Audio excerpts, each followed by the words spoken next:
Pour cette nouvelle édition de votre émission Évasion, on vous emmène découvrir la pagode Kwanti, située à Les Salines. La pagode Kwanti a été fondée en 1842 par Haïm Choisan. Son architecture s'inspire de celle des pagodes traditionnelles avec des tons de rouge, vert et or symbolisant le bonheur. Et c'est la plus ancienne pagode de l'hémisphère sud. Dans la salle principale, dans laquelle on vénère le dieu Gwandi, plusieurs ornements sont suspendus au plafond. On trouve aussi une vieille cheminée où les fidèles font brûler les offrandes en papier. Gwandi, un guerrier symbolisant la bravoure et la droiture. L'inauguration de ce lieu de culte a lieu le 29 janvier 1842. L'infrastructure est dominée par la couleur rouge, symbole de bonheur. Elle est ornée d'une écriture jaune et de motifs de dragon pour représenter le pouvoir et la prospérité. La pagode est gérée par la société Kwan Thai View depuis plusieurs générations. La personne qui finit initiée la pagode Kwanti, c'est, m'appelle lui, Lok Choi San. Monsieur Lok Choi San, il est un Fukinois, il est venu depuis Fukien, depuis la Chine, du sud de la Chine.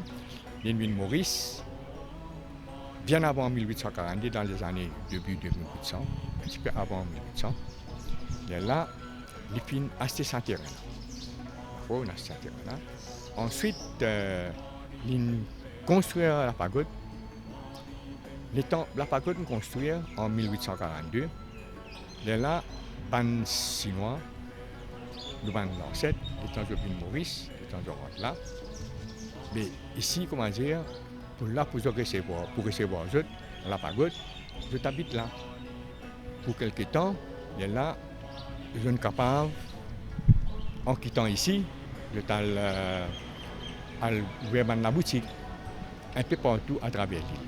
Puis ça, comment dire, la pagode Kwanti, c'est qu'il fait une très très bonne action. Une bonne action qui, comment dire, il fait recevoir la Chinois qui viennent depuis la Chine pour quelques temps. Ensuite, ça continue, la pagode continue, et que tous les ans, mais les Chinois, je n'ai pas pillé. Non. Il y a beaucoup qui restent dans pour lui. Mais il y a une très bonne partie qui reste à ouvrir la boutique un peu partout. Après, je vais faire mon activité telle que, comment dire, la Nouvelle An chinoise. Ensuite, je vais faire l'anniversaire pagode, fête mine. Ça, il continue. Et après, nous avons la communauté chinoise qui, de temps en temps, je viens faire la prière ici à la pagode Kwanti. Même jour de semaine, il y a des touristes qui viennent là, je viens visiter la pagode. Comme en Chine. En Chine, même les touristes, même nous, quand on est en Chine, nous ne pas nés en Chine, mais nous toujours faisons un devoir dans la visite de la pagode. Quand nous prions ici, nous prions pour nous la santé. Primordial, c'est très très important. Ensuite, nous prions pour connaître la plupart des Chinois, la plupart c'est commerçants. Je demande que tout passe bien, que le business marche bien. Comme toutes les pagodes, celle de Kwanti a été construite en direction du nord, afin que toutes les divinités soient face à la mer. De l'extérieur, l'édifice de la pagode Kwanti est doté d'une toiture en tuiles aux pointes recourbées. Chaque année, la fête Mine est célébrée à la pagode Kwanti. C'est l'une des fêtes les plus connues du calendrier chinois, mais ce que nous appelons ainsi est en fait l'anniversaire du dieu Kwanti. Lors de cet événement, des sachets de nouilles frites sont distribués. Les nouilles représentent les souhaits de longue vie. À l'occasion des célébrations du Nouvel An chinois, ils étaient nombreux dimanche dernier à se rendre à la pagode. Le parfum d'encens et des chandelles nous transportent et nous plongent dans une ambiance sereine. La pagode de Kwanti, c'est un des plus vieux de l'océan Indien, dans le sud hémisphère. Nous faisons célébrer le 180e anniversaire l'année dernière. Les sino-mauriciens sont venus de temps en temps pour une fête reliée à Kwanti, ou bien reliée à la lune, de venir faire de la prière. Et là récemment, tous les week-ends, c'est un remerciement à Dieu et à nos ancêtres. Pour l'année chinoise, nous préparons un hôtel pour une donation que nous faisons pour nos ancêtres. Right? Et puis nous venons les autres.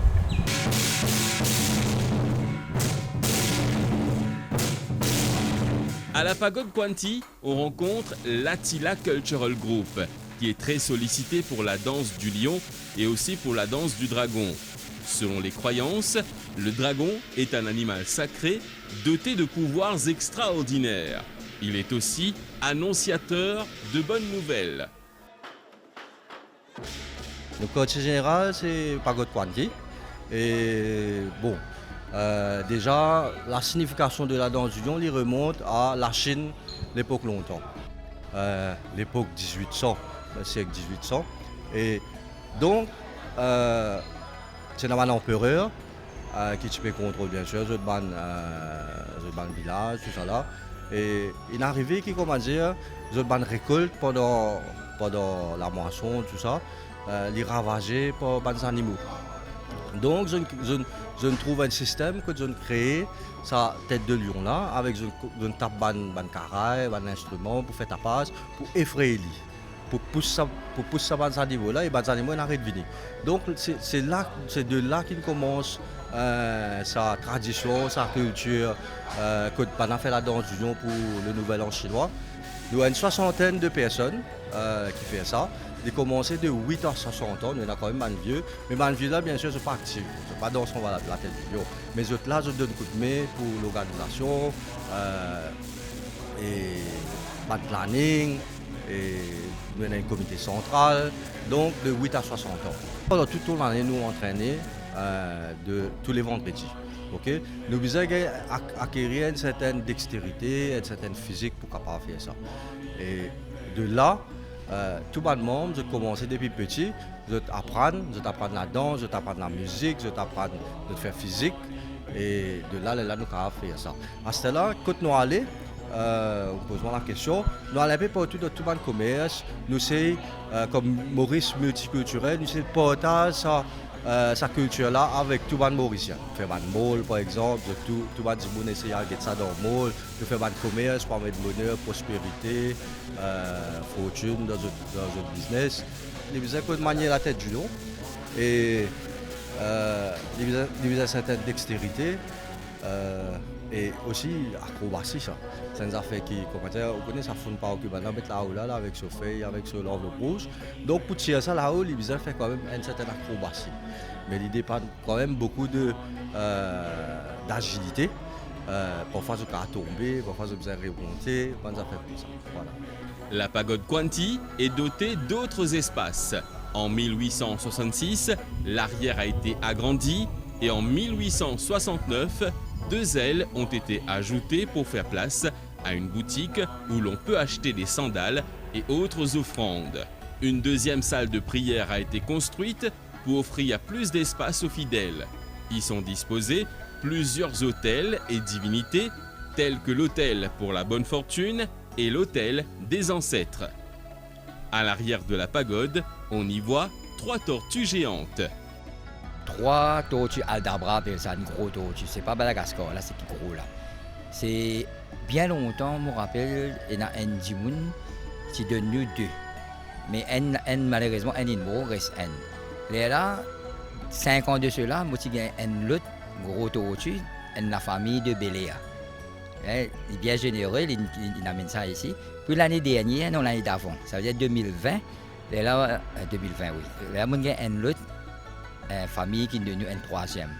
Alors nous mettons un nom à cause de la case. C'est des 3 donateurs qui font à la case de là. Et il y a un tortue sur la case qui s'appelle Tim Tim. Alors il y a 3, nous donnons Tim Tim, Tam Tam, Tum Tum. C'est comme ça. Et en passant, nous remercions les généreux donateurs qui nous donnent quand je pète, on dirait, les chiens, les tortues, ils viennent quitter ça dans pas. Pour les Chinois, c'est une signification de longue vie.